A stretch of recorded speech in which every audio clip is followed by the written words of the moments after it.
wabale munonga kubo kitwegesereho kandi tukiri mu katale akampanga turiyo mu katale akahansi akabagamba akarukorerwa munako abantu nyamwinji okuligirira mu katale aka eruguru abantu okubiza nibetombeta bari kujanga barukorera mu katale akahansi nibakora irigale konka kanso eriaweya ngu akatale karuho obumweri yone herukwerezana n'abashubuza bo license yo korero mu katale niko kamwe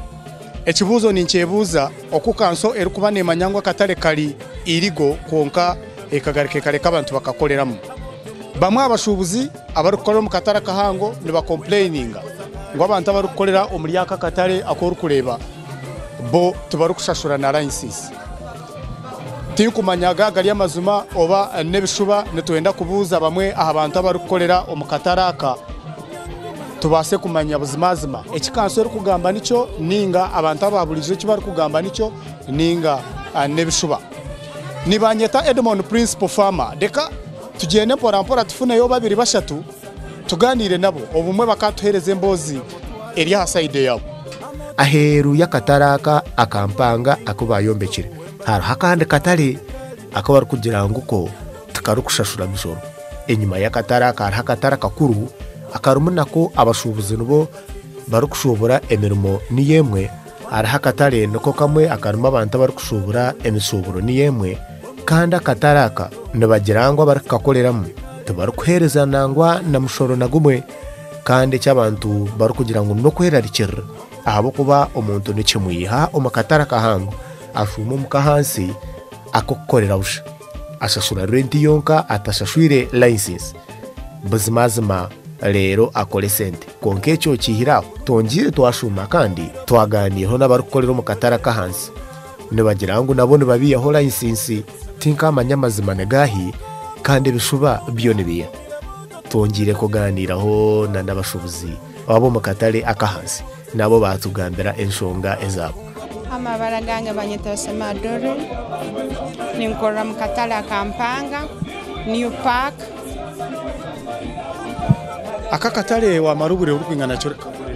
myaka 2 okashanjirota ubirebu amara no korramu enkurakurana yako kizirene kakuraka akatale kanu obtakatahiremu kakabanza kapikinga abo gamba ngo abantu abakora hairwaro lya buhinga bakaba bataloho bakabona babayireyo babagarurira mu katale kanu akashaka cyonka hanyuma obamazire kugaruka yobona abantu akatale kanga kagaruka enyuma ebintu byo kusinga obwinge tutunda kunu byona biri buhinga ruguda no biri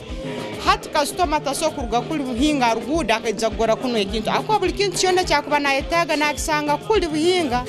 hati ekizibe kitwine hano saswa security saswa license bakatulenga maka guhoyi batasuza license bayangara bagamba ngu tubatumanyiri hati bagamba ngwimbeja kuanga batukoleke batulenga license rent eri high kantu tukora nebintu kutambura bokusanga ngo buli kintu cyone cy'abantu bakwetanga kirukula akairembo harugudi so atunosanga tuno kugumanganirwa ebintu tubisubwa turi kugenda meiso kale ntubambera yo kugumisiriza kuonka kurango omuntu otuziro la hamdara betu no bote ne kintu cyone cyo kuyihaho rent yakunu numushashule rukwingana ki rent tukusasura kunu tusasule mtwaro 8 bakati ya mtwaro 10 nikireto tukushanga umuntu ari kushashura emitwarena aliyo mu market eri empango abo kuba ari abanyantu bashashura emitwarena iwo wakuno kashashura 8 abo kusanga nkuno obuju bw'abantu bakabweyombekera kandi kale akatale ka government kale ka government imwe numupangisa aha abantu buntu tupangisa abantu rent nibatahuiba kwena nibatayiba kwetaga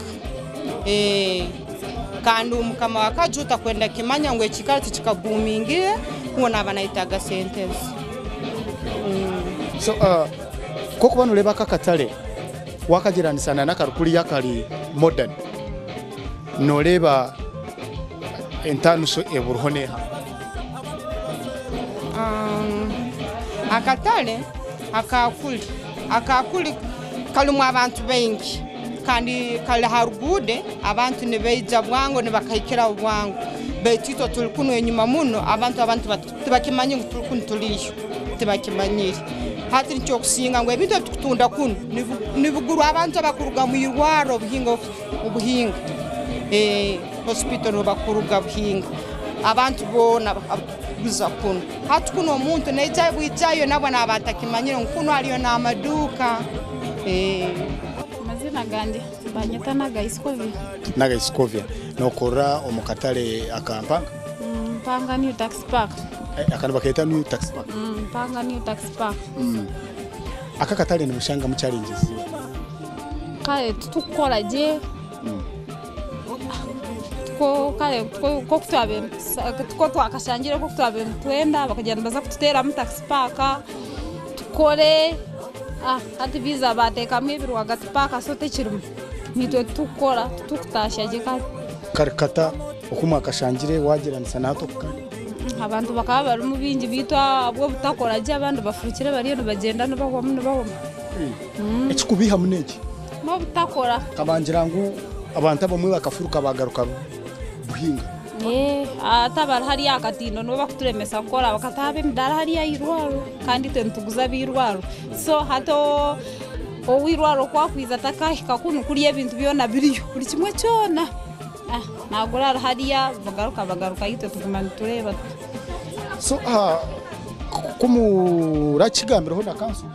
tukakigambaho baba binga babiyaho bagarukaho baba binga ene byakanso bugumera sombe no mu kicwerire mubazi kimukirugireho bakatugirana baza kubihaho katubaze tugumisereza bizire bize bababi bakaba bwihireho bamaranke w'ikisibiri bagarukaho babiyaho bagarukaho so sana nabo bakabikiza tukumanya so now kumukwana murebe imishoro yanyu kweri alliances zo mubangirango tumo kushashwa alliances namazima kanga kugisashura namazima nuko babanze biheho bari abantu nito bize baturenge license yetu tusobore kugisashura bitati to kabo takuguza kandi batire bariya amahanda y'irwaro kandi tuguza birwaro so nitwe twanga kusasura license abo bitakoraje so numuteka honteka teka chati ayimu kujango hatutire nteka teke internet tubase kugenda misho mukirize kuguma kunenyima kayenze basteho tax park anko kubatugambira nabari abantu base kubihayo muko turebe kugenda misho na boma tukayikayo bagamba ngwa tutukusasura license ntyo batakuferayo abantu abakuru bihinga bagumeyo kandi license ito abandi tuzine zuzo bakatusasuza eza kansu tuzine uli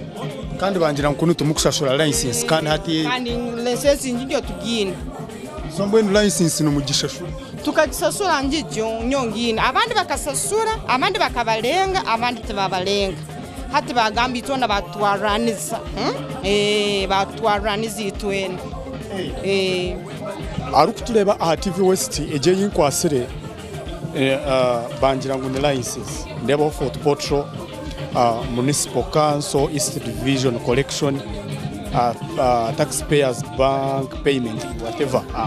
Fortportal Municipal Council East Division Certificate of Assessment ejine license kuto abantu tugambaho n'abarukulira akatale akampanga akahango bangira ngo kunuye nyima hari yakatale akataru kushashurwa license kandi akakatale habo kujya mutuka kusashurwa license nico abantu bataru kugera mu katale akahango abo kubana bwakatale akahango abantu bakama abariyo bakoleramo they are complaining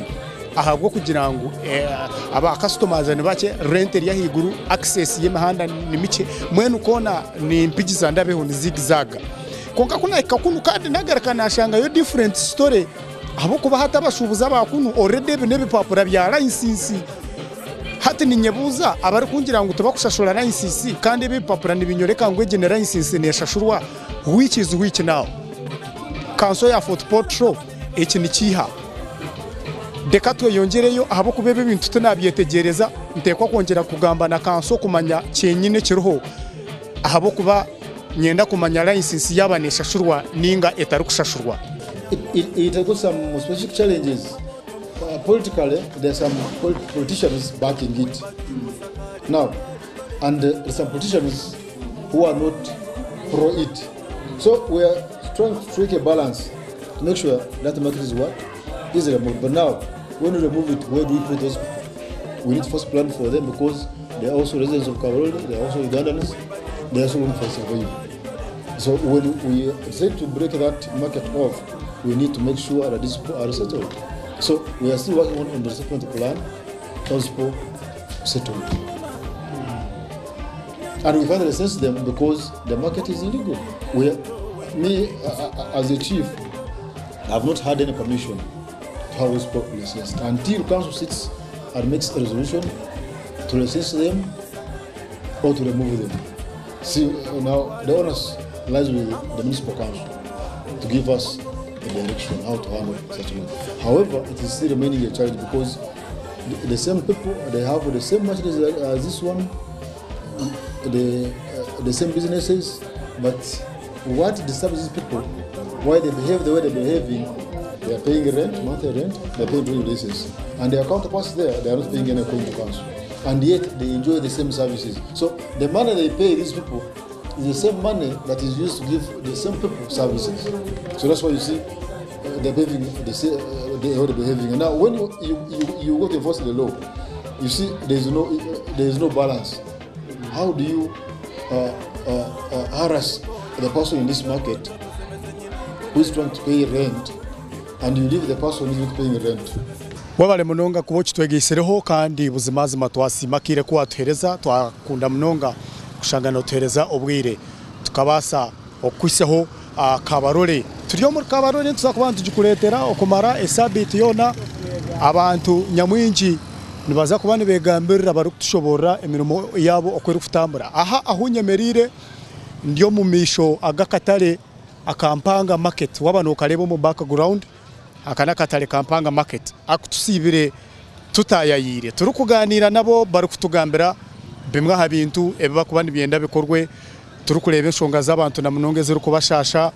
turi kureba kanso okweko zire mirimo yayo tukabareba buzimazima omucicweke cyo kubanza twabareba mu cya kabiri ningirangu ekintu eco ekikuba nicyetaga kikorwe kibase kutwara mu misho emirimo y'abantu aba kanso na government mu byehurire bari kubigamba tinka bigaruka mu nibyingi nibine bizmwe n'ibintu byo nibyinjuru yare okurigirira okubizire ne babisoronzya okubisya ahansi netuza kubana twongereye kutwara mu district ya Kabarole tukutwara mu cyanga cyawo turebe iwaba Kampala abarizanka hizajinja entebe ok Fortportal aho mukuruga ebiru kufayo no mubimanya eji niyo program eri kubikusyaho nebanyeta Edmond a principal farmer ahabwizoberi ninza kugira ngo mundeke mpenderera tureba no mu cyange kindi mukama bandindire